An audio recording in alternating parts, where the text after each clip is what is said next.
తెలంగాణలో ఎస్ఐఆర్ ప్రక్రియ రాజకీయ వేడిని మరింత పెంచుతోంది. ఓటర్ల జాబితా ప్రత్యేక సవరణ కార్యక్రమాన్ని అత్యంత కీలకంగా భావిస్తున్న బీఆర్ఎస్ హైదరాబాద్పై ప్రత్యేక దృష్టి సారించింది.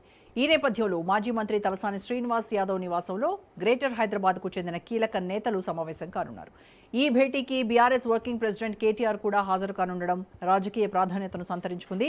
ఎస్ఐఆర్ ప్రక్రియలో హైదరాబాద్ కీలక పాత్ర పోషిస్తుందని భావిస్తున్న గులాబీ పార్టీ తమకు అనుకూలంగా ఉన్న ఓటు బ్యాంకు దెబ్బతినకుండా వ్యూహాలు సిద్ధం చేస్తోంది.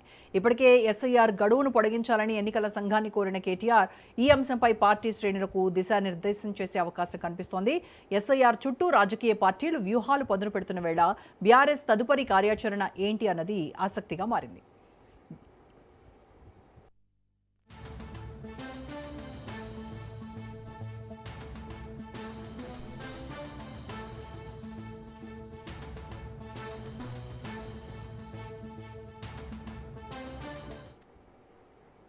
దీనికి సంబంధించి పూర్తి ఇన్ఫర్మేషన్ మా ప్రతినిధి సైదులు లైవ్లో అందిస్తారు. సైదులు, ఎస్ఐఆర్ ప్రక్రియపై బీఆర్ఎస్ పార్టీ కార్యాచరణ ఏ రకంగా ఉండబోతోంది?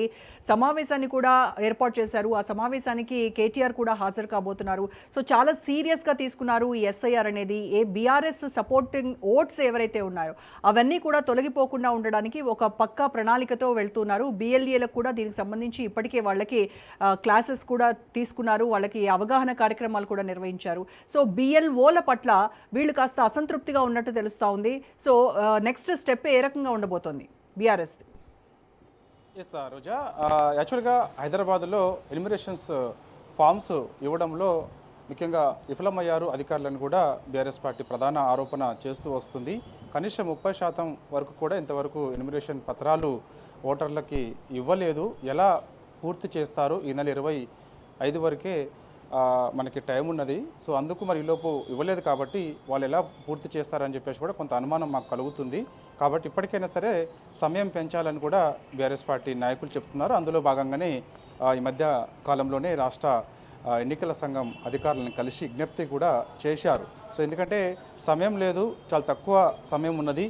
సో ఎందుకంటే ఎలిమినేషన్ పత్రాలు ఇవ్వడంలో అధికారులు పూర్తిగా విఫలమయ్యారు. ఇంతవరకు బిఎల్ఓల దగ్గర కనీసం ఎలిమినేషన్ పత్రాలు అందలేదు.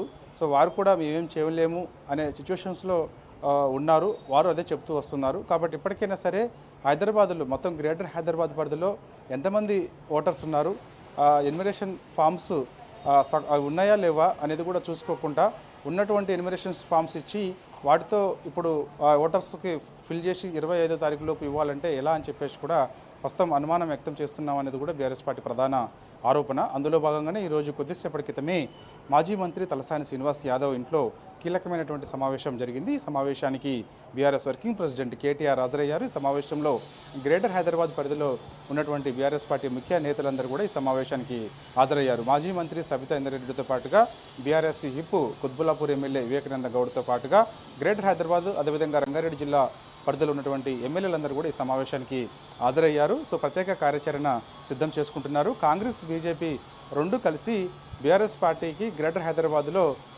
బలం ఉన్న నేపథ్యంలో దాన్ని తగ్గించే ప్రయత్నం చేసే అవకాశం ఉంది అని కూడా ఒక అనుమానం వ్యక్తం చేస్తున్నారు బీఆర్ఎస్ పార్టీ నాయకులందరూ కూడా.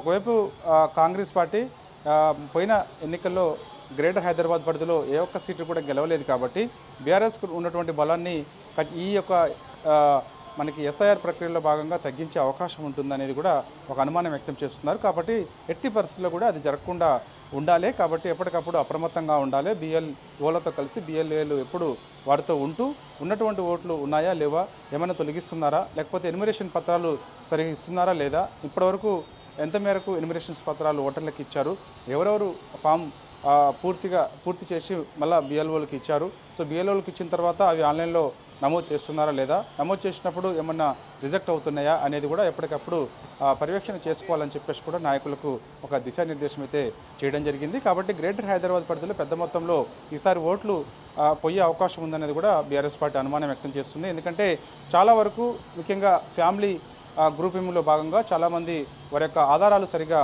లేవని కూడా బిఎల్ఓలు చెప్తున్నట్టుగా కూడా సమాచారం వస్తుంది. ఈ విషయాన్ని జాగ్రత్తగా చూసుకొని సో ఉన్నటువంటి ఓట్లు ఏవైతే ఉన్నాయో అవి జాగ్రత్తగా పోకుండా చూసుకోవాలని చెప్పేసి కూడా నాయకులు అప్రమత్తమయ్యారు. సో అప్రమత్తమైన తర్వాత అత్యవసరమైనటువంటి సమావేశం ఈరోజు మాజీ మంత్రి తలసాని శ్రీనివాస్ యాదవ్ ఇంట్లో భేటీ అయ్యారు. ఆ భేటీలో భాగంగా ప్రధానంగా ఎస్ఐఆర్ ప్రక్రియ హైదరాబాద్ పరిధిలో, అదేవిధంగా రంగారెడ్డి జిల్లా పరిధిలో ఏ విధంగా జరుగుతుంది, సో ఉన్నటువంటి ఓట్లు ఏమైనా తొలగిపోతున్నాయా, లేకపోతే కొత్తగా ఎవరైనా యాడ్ అవుతున్నారా, యాడ్ అవుతున్న వారు ఎవరు ఏంటి అనేది కూడా పూర్తి సమాచారం తెలుసుకోవాలని చెప్పేసి కూడా నాయకులకు ఒక దిశానిర్దేశం చేశారు. ఎస్ఐఆర్ ప్రక్రియకు సంబంధించి రోజా ఇప్పటికే చాలా నియోజకవర్గాల్లో దాదాపుగా 90 పైగా నియోజకవర్గాల్లో బీఆర్ఎస్ పార్టీ అవగాహన సదస్సులు నిర్వహిస్తూ వచ్చింది. సో ఇప్పుడు హైదరాబాద్లో మాత్రం ప్రత్యేక దృష్టి సారిస్తుంది. ఎందుకంటే దానికి కారణం హైదరాబాద్ పరిధిలో ఎక్కువ స్థానాలు బీఆర్ఎస్ పార్టీ గెలిచింది. అది అందరికీ తెలిసిన విషయమే. 2023 శాసనసభ ఎన్నికల్లో అత్యధిక స్థానాలు గ్రేటర్ హైదరాబాద్ పరిధిలోనే బీఆర్ఎస్ పార్టీ గెలిచింది కాబట్టి సో ఈసారి కూడా ఉన్నటువంటి బలం ఎట్టి పరిస్థితుల్లో కూడా చేజారకుండా ఉండాలంటే, అంటే బీఆర్ఎస్ పార్టీకి పట్టం కట్టినటువంటి ఓటర్లు ఎవరైతే ఉన్నారో వారు ఓట్లు ఎట్టి పరిస్థితుల్లో కూడా చేజార్చకుండా ఉండాలంటే మాత్రం నాయకులు అప్రమత్తంగా ఉండాలి. ఎప్పటికప్పుడు బీఎల్ఓలతోటి బీఎల్ఓలు కలిసి పనిచేయాలని చెప్పేసి కూడా ఒక కీలకమైనటువంటి అత్యవసర సమావేశం నిర్వహించి దిశానిర్దేశం చేశారు Roja. Right, thank you Said.